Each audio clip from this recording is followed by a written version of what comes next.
My friends, welcome once again to another Analog Conjurations. I am Goro Stern, and as promised from last time, I am talking strictly black metal today. TNBM, true Norwegian black metal, if you don't get my drift, with a couple of Swedish black metal titles thrown in there, just to mix it up a little bit. And I gotta say, Satan himself would be proud of this stack, man. He would come up here and give me props for it, then take my soul down into the burning pits of hell where it belongs. Now, speaking of hell, we have some beastcraft for the background blasphemous today, and it is called Into the Burning Pit of Hell. Some of my favorite black metal, primitive as all hell, raw as all shit. So if you have not listened to Beastcraft, please do so, because it is so goddamn good, and it's been a while since I listened to this one. So, now, these guys that I'm going to talk about here, I'm surprised that I have not talked about already. Actually, all these titles, really. But this first band I'm talking about here, back when I was really getting into black metal, these guys in Shooter were basically my go-tos, next to Dark Throne, really. Dark Throne and Immortal, really, but it was those four, man. Shooter, Dark Throne, Immortal, and who? Let me tell you guys. Urgehall. Now, get your invisible oranges ready, by the way, you guys, because we may be in the middle of summer, but it is going to be very cold for the next 20 or 30 minutes, so strap in. We're talking nothing but inverted crosses, pentagrams, and nothing but bleak colors, man. Gray, black, and white, man. So let's fucking do it, man. I'm fucking excited. It's been a while. All right, so Urgehall. This is their debut. Primitive as all hell. Now, a little bit about Urgehall.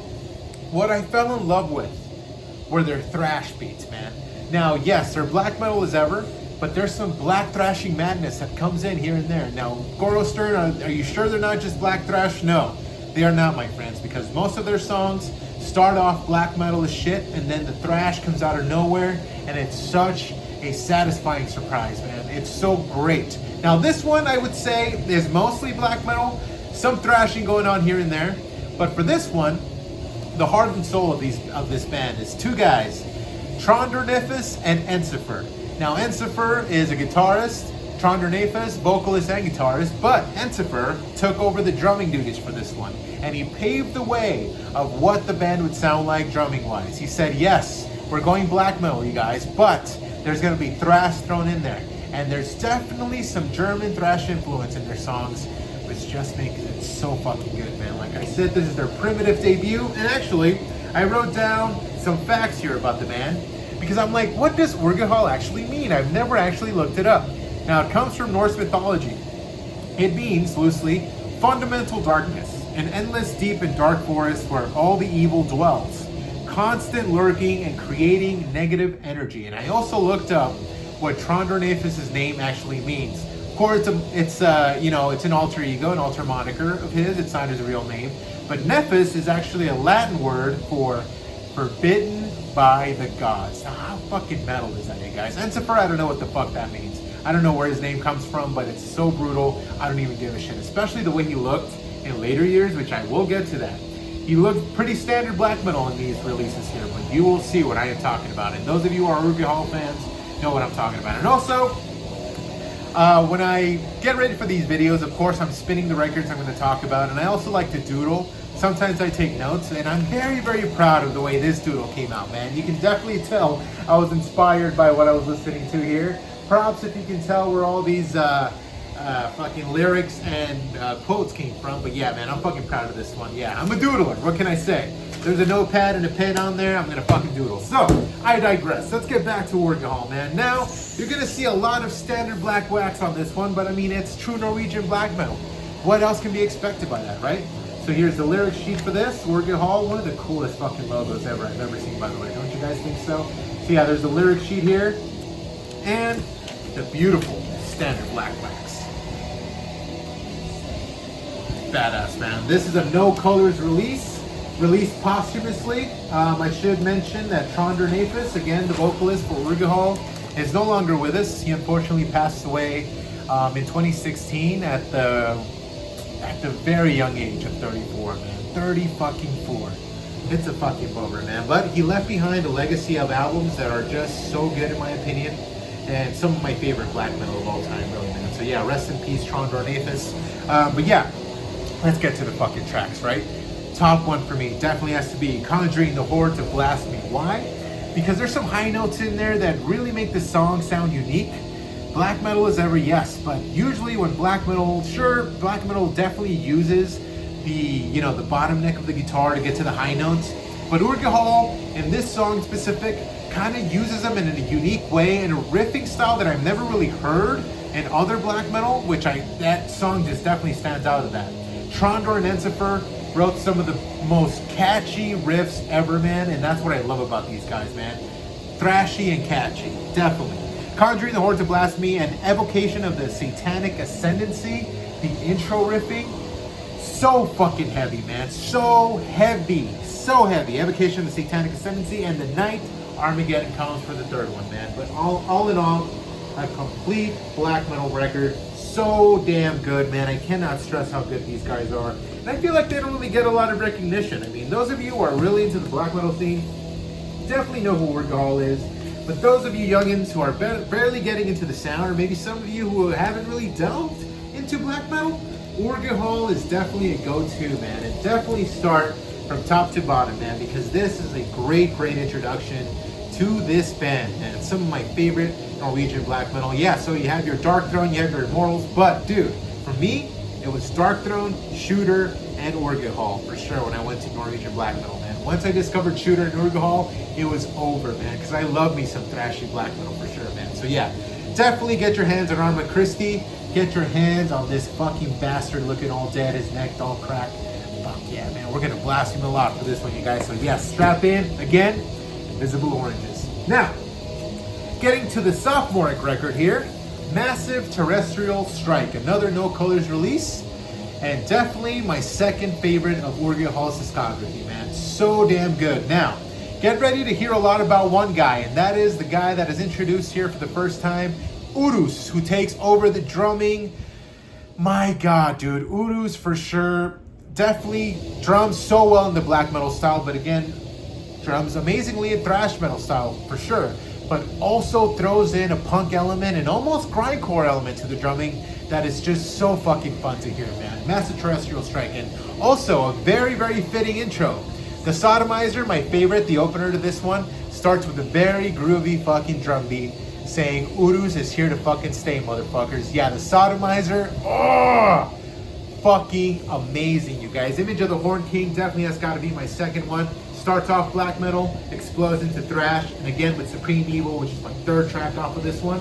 Let me show you guys the standard black wax here. Very nice. Now this one is from 1998. The prior album we talked about, Arma Christi, coming out in 97. So yeah, man, late 90s black metal, man. Some of the best shit out of Norway, for sure. But yeah, dude, Massive Terrestrial Strike, such a fun record, man. Urus is drumming, like I said. Ensifer paved the way. He said, you know what? I want this drumming, man. Can you do it? And Urus is like, dude, I got you, my boy. I'm going to go fucking crazy with the drumming. And he did. Some of my favorite elements of the rhythm section of Urgehall is Urus' drumming. So yeah, get ready to hear a lot about it. So, getting on to Urgehall's third album, Atom Kinder. The only complaint I have about this record here is that there's two covers. Not that they're bad or anything, no. Ripping Corpse and Antichrist by Creator and Sepultura respectively. Now why is that a complaint, Goro Stern? It's a very superficial complaint. I love covers as much as the next guy, but that could have left some space for two more Urgehall tracks, man. Come on now. But yeah, man, Atom Kinder, so fucking good. This edition is an Agonia Records pressing, and it contains 4 live tracks: Sodomizer, Flames of Black Candles, Image of the Horn King, and The Eternal Eclipse. Great stuff. The covers are really great too, but like I said, it could have been 2 more Urgehall tracks. So let me show you guys this wax before I get talking about the tracks here, because this is a very interesting track listing, you guys. So, starting off with my favorite track off of this one, the shortest track on the album. And you know how I said Urus throws some grindcore elements into the mix? My God, man. Bleed, Suffer, Die. The shortest song. I think clocking in just over 1 minute. That drumming, if black metal grindcore existed, Bleed, Suffer, Die for sure would be one of those tracks, man. Definitely my favorite. That is one of my go-tos off of Atom Kinder, for sure. 1 minute and 3 seconds, I think, of just non-stop chaos, dude. It's so goddamn good. Through the Grace of Hell. The riffing in that record is so, and that song rather, is so catchy. A little bit of a mid-pace banger, but my God, man, it eventually gets thrashy too. But again, Urus's drumming makes it so fun to listen to, seriously. And again, with Nocturnal Revelation being my third, a little bit of the same formula as Through the Grace of Hell, but again, Urus's drumming, man, it makes it so goddamn fun. Orgel just never disappoints, at least not in my opinion, for sure. But yeah, man, Autumn Kinder, a great record. One that I wish was a little longer. I think it clocks in just under 30 minutes. So yeah, man, Orgel, dude, the drumming. I just cannot express how much I love the drumming, man. It's so fucking good. Oh, and I put this backwards. I don't like the barcodes being on the record here on the artwork. So there we go. Yes, I'm picky. I'm a little OCD about my records, right? So yeah, man, Autumn Kinder by Orgel, Visible Orange, hardcore Visible Orange. And now, I'm gonna talk about my favorite Orgel record. Their magnum opus. Best artwork, best track listing, best sound, okay? Now, the only complaint I have about this reissue is the artwork. They fucked it up. They straight up did. I don't know what Agonia was thinking, but they fucked it up. There was nothing wrong with the artwork, but look how it looks like now. My boy Ensifer rocking his classic look, the good old Hellraiser pinhead look. So goddamn good. So nefarious, dude. Really sets the mood of what this album's gonna sound like. Just straight up killer. Almost straight through black thrash, but not really. Their longest record out of all the bunch I have here. And my God, a masterpiece, like I said, magnum opus. The best album Orgel has ever released, in my opinion. Now, like I said, look at that record. I mean, look at that artwork, man. Why did they alter it? It just looks so shitty, man. Honestly, it really does. The CD version looks way better, dude. Like, so fucking good. But yeah, a 4-piece on this one. What's the bass's name on this one? Sregroth on this one. So yeah, dude, there's the guys, Trondor and Ensifer, the main OGs there. Urus, my guy. Fucking, I can't stress it enough, you guys. You guys, if you have never listened to Orgel and you do after this video, please comment down there if you agree with what I say about Urus's drumming. Underrated as fuck, dude. I think maybe another great drummer, at least in black metal. Man, dude, I mean, I would say Fenriz, man. Once he got past Panzerfaust, man, you could really see what Fenriz was fucking all about, really. But Urus, gotta be my favorite Norwegian black metal drummer, for sure, man, you guys. It's so goddamn good. But yeah, let's talk, before we get into the tracks, I'll show you guys this. Track listing with lyrics on there, lyric sheet. Standard Black Wax, another Agonia release. What I like about this one is they nicknamed it Side Atrocity and Side Blasphemy. I really like that. That's actually really fucking good. I might actually just refer to the A and B's as Atrocity and Blasphemy. Now, let's get into the songs, you guys. I usually give you my top 3, but for this one, I think I'm gonna give you my top 5. Top 3 doesn't seem enough for this record, honestly. Best song on this record here, title track, Through Thick Fog Till Death. Definitely black thrash, dude. The riffing is out of this fucking world. Urus, do I need to say anything? Drumming is stellar, so goddamn good. Second song, Invasion. Longest song on the record, clocking in over 8 minutes. Does not feel like it's 8 minutes whatsoever. So goddamn great. Trondor and Ensifer really just were on another level on the songwriting for this one, you guys. The riffs are just piled on top of each other, man. It's like we don't know when the song's gonna end, but the riffs can't stop now. And Invasion is a gets clear evidence of that.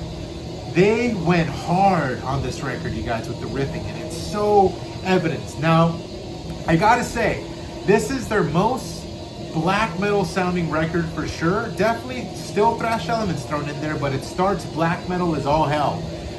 Urus really just goes crazy with the blast beats off the top, with Possessed and Raise the Symbols of Satan. The blast beats go hard on those songs, man. So fucking great. Traditional black metal, done the Orgel way. The production on this record, stellar. Sounds so great. Everyone sounds, it's like the mixing is perfect. You can hear everything that's going on, which I love about this record, you guys. On Arma Christi, it was very primitive. Master Terrestrial Strike got a little better, Adam Kinder got a little better, but this one, the production, like I said, stellar, fantastic. You can hear everything, which I love about it. Through Thick Fog Till Death, Invasion, and for sure, Dead Cold December. One of the slower songs of this record. There's a riff in there, a main riffing. It's kind of escaping me how it goes right now, but it's definitely the main catchy riff off the Dead Cold December, and my God, is it catchy, man. It's so damn good. Definitely Satanic Deathless has got to be my fourth, and Raise the Symbol of Satan. The Symbols of Satan. Raise the Symbols of Satan has got to be 5, man. So yeah, man, listen to those 5. Through Thick Fog Till Death, Invasion, Dead Cold December, Satanic Deathless, and Raise the Symbols of Satan. I cannot stress how good this album is, man. So goddamn good.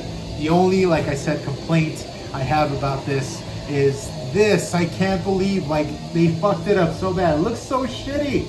Look it up. Look up the original artwork. It looks so brutal, man. I don't know why Agonia did this, but whatever. I also got to give an honorable mention to Mankind Murder, the closer of the album, the last song on the record. The last riff on that song, it's bone chilling, man. It's spine tingling. It's terrifying. That sound, perfect ending riff to an album that's just so goddamn good. Magnum opus, like I said. Doesn't get better than this. I mean, there was a couple of albums that came up after this, you guys. Goldcraft Torment, what else? Iconoclast, and Aeons and Sodom. But dude, nothing beats Through Thick Fog Till Death. Nothing at all, you guys. So please do me a favor. Turn this goddamn video off if you haven't listened to Organ Hall. And please tell me that you agree that this goddamn record, no punches pulled, man. This kicks your ass, takes you to fucking hell, and rapes you by evil. Okay? Evilly rapes you. I don't even know if evilly is a word. It is not a word, but yes, possessed, raped by evil. Such a great opener, man. Yeah, 666 is just a little kind of like an intro, little instrumental. But yeah, man, blasting black metal blast beats from Urus. So goddamn good, man. Through Thick Fog Till Death. I could talk. Oh, look at that. I did it again. Son of a bitch! I need to fucking get new sleeves for this one, man. I hate when they fucking put barcodes on the goddamn sleeves here. But yeah, listen to this record, you guys. I love Organ Hall so much. I hope you guys just discovered them, because I remember this is actually, I think, the first album I listened by Organ Hall, and I was like, what the fuck is this, man? So yeah, again, so much invisible oranges for this one, you guys. So goddamn good, so goddamn cold, so goddamn true Norwegian black metal. So yeah, forgive me for that cut, you guys. I realized that one of the albums I'm going to talk about next was still on the turntable, so I had to put it away and get it ready to talk about. Now, who are we talking about? Now, as I mentioned earlier, I have a couple of Swedish black metal releases here, again, by one band. 92 and 94 releases, respectively. Those of you who have seen my videos know that Dissection is my favorite band of all time, because of one man and one man only, and that is Jan Nordveit. Jan Nordveit, as we know him here in the States.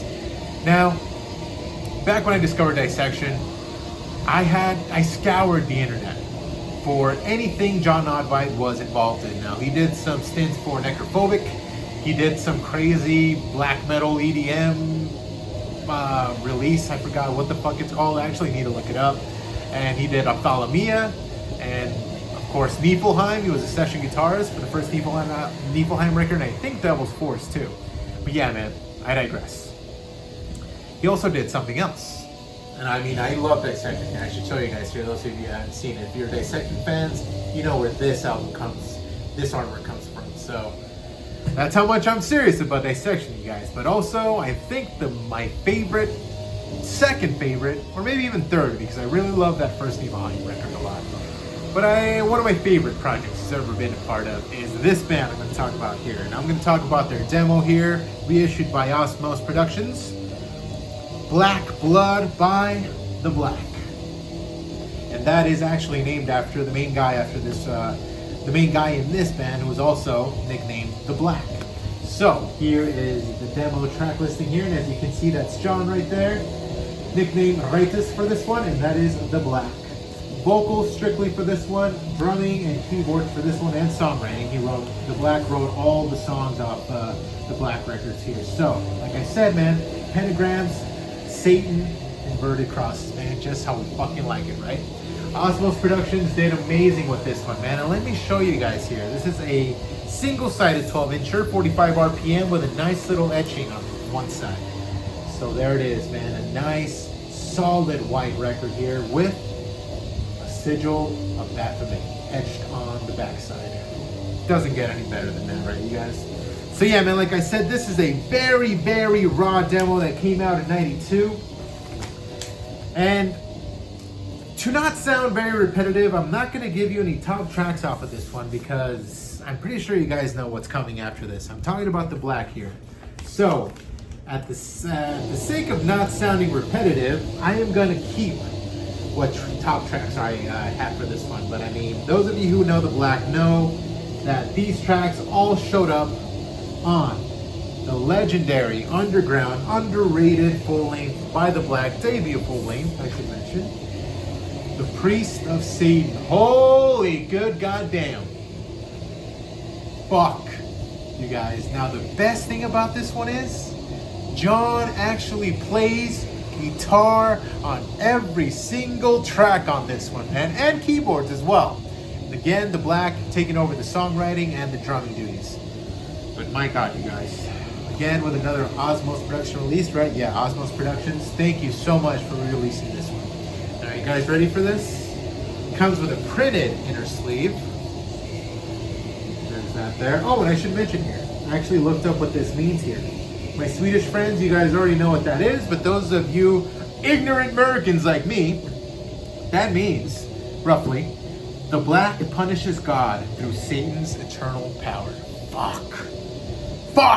That's goddamn metal. Now, for the best part. Now, I said there was no color in this video, but I lied. Just look at this translucent red variant. Oh my God, dude. Now, The Black. Those of you who have not heard of The Black, let me school you guys on this real quick here. Now, as I mentioned, there's some keyboards thrown in here, man, but they're not on every single song, which is good, but even when the keyboards come in, man, they fit so fucking perfectly. My favorite keyboard song with a keyboard part on this, there's got to be The Black Opal Eye, one of my favorite tracks off of this one. But Black Blood, fuck, dude, John's vocals in that, fuck, you guys, so goddamn good. The riffing, stellar, evil is all shit. Black Blood, you just feel the evil seeping through your speakers when you're listening to this, man. Yeah, Black Blood for sure has got to be my favorite. After My Prayers has got to be my second favorite for sure. The Goat of Mendes is my third for goddamn sure. I'm giving you, you know what? I'm giving you top 6 for this one. I don't give a shit. Breaking the rules once again. I don't give a goddamn. Black Blood, After My Prayers, Goat of Mendes, The Sign of Evil, The Sign of the Evil Spirit. That's a mid-pacer one, but my God, the riffing on that one's so fucking good again. A lot of the titles. I'll read all the titles and you'll see what I'm talking about. The Sign of the Evil Spirit, The Black Opal Eye, and Whirlwinds Through the Land of Ice. The closer, there's some fucking crazy evil growling at the end of the Whirlwinds Through the Land of Ice. God damn it, so goddamn good. But yeah, like I said, a lot of titles that start with the here. Let's break it down. The Beast of Fire, The Book of Leviathan, The Sign of the Evil Spirit, The Spirit of Solitude, The Goat of Mendes, The Priest of Satan, The Black Opal Eye. So goddamn good, man. But yeah, dude, The Black, he went crazy with the songwriting on this one, man. It sounds perfect. It's a perfect record. And I'm glad they also did another full length. I honestly, admittedly, have not really listened to it. But this is pretty much all you need, man. The demo and the first full length, masterpieces, man. Some great Swedish black metal. And like I said, the Black Blood demo came out in '92. The Somber Lane came out in '93. This came out in '94. Storm of the Lightsbane came out in '95. So dude, if you really look at it, stellar fucking releases. Evil Blasphemy released by John in the span of fucking 4 years. And that's not even if you include the Grief Prophecy and all that shit that the demos that Dissection put out. Dude, John Nodvite was a fucking master, dude. He left us way too soon, man. God damn it, man. Every time we talk about John, I get excited, but yeah, man, I get sad at the same time because god damn it, dude. He left behind so much great music, so satanic, so evil, and some of my favorite stuff. Oh shit, this is actually, every time I move the table, it's just shaking. Sorry about that, you guys. But yeah, dude, John Nodvite. Perfect songwriter, man, you guys. And like I said, he takes over the guitar duties and all of this. Such a great listen, such a great album, and evil is all hell. The Black, the Priest of Satan. What more can be said, man? Another one that I'm surprised, it's been on the shelves for a few years now, and I've not talked about this one, but I'm so glad I'm talking about it now because it's one of my favorite projects that John Nodvite has ever been a part of. And The Black has also got to get some credit, man. He wrote every single song on this record, and they are all bangers, man. Very short songs for sure. Most of them are, especially the Go to Mendy's. The riffing on that, intense, man. Very thrashy sounding too. But yeah, dude, Black Blood, masterpiece of a fucking song. So yeah, I give you 6, but if it's 3 for you guys that you're gonna leave here and that I want you to listen to for sure, mainly Black Blood for sure. Go to Mendy's and After My Prayers, man. You need those 3 and then you'll see what I'm talking about. But just listen to it from top to bottom, man. It's so goddamn good. The Black, the Priest of Satan, and unfortunately the last record that I'm gonna talk about today. And again, Endless Invisible Oranges for this one, you guys. Man, this was quite the stack, quite the journey through some very cold sounds, very evil sounds, and hopefully new sounds for some of you. Look at that. Converted crosses all over, baby. Just how I like it. So yeah, man, like I said, hopefully you guys found some new listens. Tell me what you think about this stack. Tell me if any of you discovered new sounds today. Thank you as always for tuning in, my friends. Keep it evil. Keep it inverted. Hail Satan. Hail true Norwegian black metal. Hail John Nodvite. I'll see you guys next time.